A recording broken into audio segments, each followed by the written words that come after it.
EVM पर चुनाव आयोग ने बयान जारी करते हुए कहा है, लंदन में आयोजित एक कार्यक्रम में दावा किया गया कि ईवीएम से छेड़छाड़ की जा सकती है। चुनाव आयोग अपने दावे पर कायम है कि भारत में इस्तेमाल होने वाली ईवीएम फुल प्रूफ है। ये ईवीएम बीईएल और ईसीआईएल ने कड़ी निगरानी और सुरक्षा के साथ बनाई और सभी स्तर पर एक्सपर्ट इसको देखते हैं। चुनाव आयोग जांच कर रहा है कि लंदन में आयोजित कार्यक्रम पर क्या कानूनी कार्रवाई की जा सकती है या करनी चाहिए।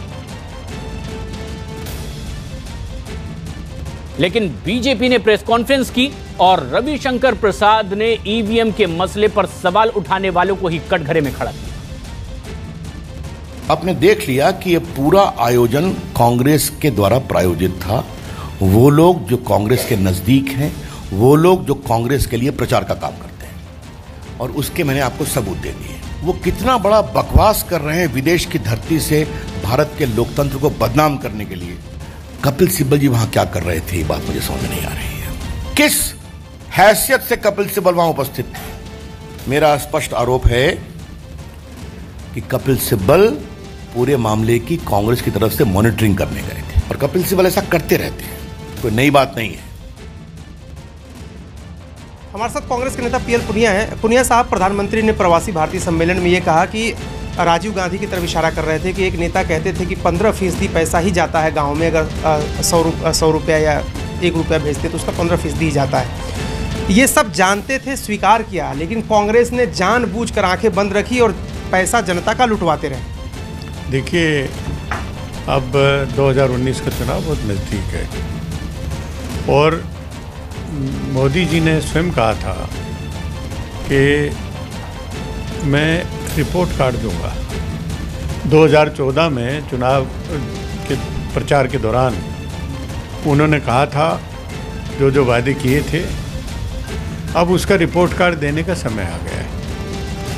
एक वायदा का अगर उनके पास जवाब हो तो दे, इसलिए उन्होंने अपना नैरेटिव टोटल बदला और अब सवाल पूछ रहे हैं। सवालों का जवाब देने के बजाय वो सवाल पूछने की मुद्रा में, जैसे कि वही विपक्ष में है और सरकार में कांग्रेस पार्टी में। वो तो पहले से ही कांग्रेस पार्टी को जिता के बैठती है। ये कहाँ है?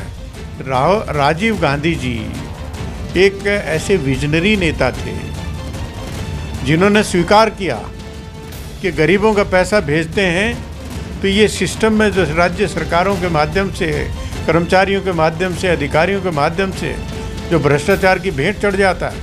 इतना ही नहीं किया, उन्होंने पूरे सिस्टम को बदला, पूरे सिस्टम को। कलेक्टर्स की कॉन्फ्रेंस एक प्रधानमंत्री के रूप में इन्होंने एक बार भी किसी से पूछा हो तो पूछे, लेकिन पूरे हिंदुस्तान भर में जगह जगह जाके कलेक्टर्स कॉन्फ्रेंस की और किस तरह से गवर्नेंस को इम्प्रूव किया जा सकता है, उसके कंप्यूटराइजेशन उसी का नतीजा है।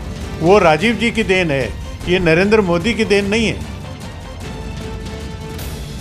ईवीएम का जिन इस बार लंदन से बाहर आया। बात करते हैं केंद्रीय मंत्री मुख्तार अब्बास नकवी जी से।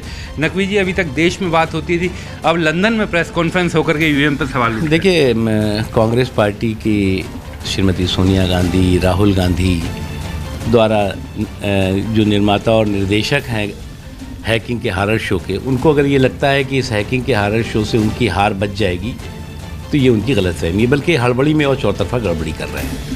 अफसोस की बात तो ये है कि आप जो है वो देश के लोकतांत्रिक व्यवस्था को, चुनावी व्यवस्था को, जिसका लोहा पूरी दुनिया में माना गया है, उसको आप दुनिया में बदनाम करने के लिए कुछ इस तरह के लोगों को सुपारी दे रखी है, आपके अपने फ्रीलांसर्स हैं जो, और इस तरह की आप हरकतें कर रहे हैं। तो एक बात बहुत साफ है कि कांग्रेस पार्टी और उनके जो साथी हैं उनको इस बात का अच्छी तरह से पुख्ता एहसास हो गया है कि 2019 में उनका बैंड बाजा बजेगा फिर से एक बार, और इसलिए जो है वो जब बैंड बाजा बजने का एहसास होता है तो इसी तरह से बेसुरे और बेबुनियाद बातें सर से और दिमाग से निकलती है। ये हैकिंग नहीं है, ये हैकिंग जो है वो कांग्रेस पार्टी के नेताओं के दिमाग की हो चुकी है, और वो जो कांग्रेस पार्टी के नेता हैं उनके दिमाग की हैकिंग भारत विरोधी ताकतों ने की है। लेकिन नकवी साहब, किसी तरह का कोई सबूत उन्होंने नहीं दिया, लेकिन कांग्रेस पार्टी अभी भी ये कह रही है कि जो सवाल उठे उन पर जांच होनी चाहिए। देखिए, कांग्रेस पार्टी इस बेवकूफ़ी को करके इस जानबूझ करके किए गए षड्यंत्र और साजिश को करके खुद सवालों के घेरे में खड़ी हो गई। सर, एक अंतिम सवाल, आम आदमी पार्टी के नेता संजय सिंह सांसद भी हैं, वो ये कह रहे हैं कि सभी पार्टियों को चुनाव आयोग को लिख कर देना चाहिए कि अगर बैलेट पेपर से चुनाव नहीं होंगे तो पार्टियां चुनाव नहीं लड़ेंगी। कश्मीर में भी बहुत से लोग चुनाव नहीं लड़े थे, उन्होंने चुनाव का बहिष्कार किया था। तो क्या आप लोकतंत्र पर यकीन नहीं करते? इससे गलत संदेश जाएगा? नहीं, वो तो उनकी इच्छा है। लोकतंत्र में सभी फ्री हैं, चुनाव लड़िए नहीं लड़िए, लेकिन आप ये नहीं कह सकते कि जो पूरा के पूरा हमारा चुनावी और लोकतांत्रिक सिस्टम है वो ठीक नहीं है। कैमरामैन राकेश नेगी के साथ विक्रांत यादव, न्यूज़ 18 इंडिया, दिल्ली। बात करते हैं शिवसेना के वरिष्ठ नेता सांसद संजय राउत जी से। संजय सर, कल लंदन में एक प्रेस कॉन्फ्रेंस हुई, ईवीएम पर बड़े सवाल उठाए गए जिस पर पहले देश में सवाल उठते थे। देखिए, ईवीएम के बारे में देश में हमेशा सवाल उठते आए हैं। जब कांग्रेस की सरकार थी तब भी उठते आए हैं, बीजेपी की सरकार है तब भी उठते आए हैं। जब यूपीए की सरकार थी तो ईवीएम मशीन का हैकिंग के बारे में सबसे पहले सवाल उठाने वाले बीजेपी के लोग ही थे। जो किरीट सोमैया है एमपी मुंबई से, उन्होंने तो प्रेजेंटेशन दिखाया था हम सबको। लेकिन आज चाहे डॉक्टर सुब्रमण्यम स्वामी जी हो, उन सुप्रीम कोर्ट तक गए थे, लेकिन आज ईवीएम अचानक देवता बन गई है और देवता की पूजा हो रही है। लोगों के मन में अगर हमारे चुनाव प्रक्रिया के बारे में कुछ भ्रम और संभ्रम है तो मुझे लगता है उस निवडणुक प्रक्रिया या डेमोक्रेसी में उसको कोई महत्व नहीं रहता। सबकी मांग है, पूरे विश्व में ईवीएम को रद्द कर दिया है, तो हिंदुस्तान में ऐसी कौन सी बात है क्या बार बार सरकार की तरफ से ये बयान आता है ईवीएम के बारे में, उनकी विश्वता के बारे में। अगर लोगों को नहीं चाहिए, डेमोक्रेसी है, तो सिस्टम बदलनी चाहिए।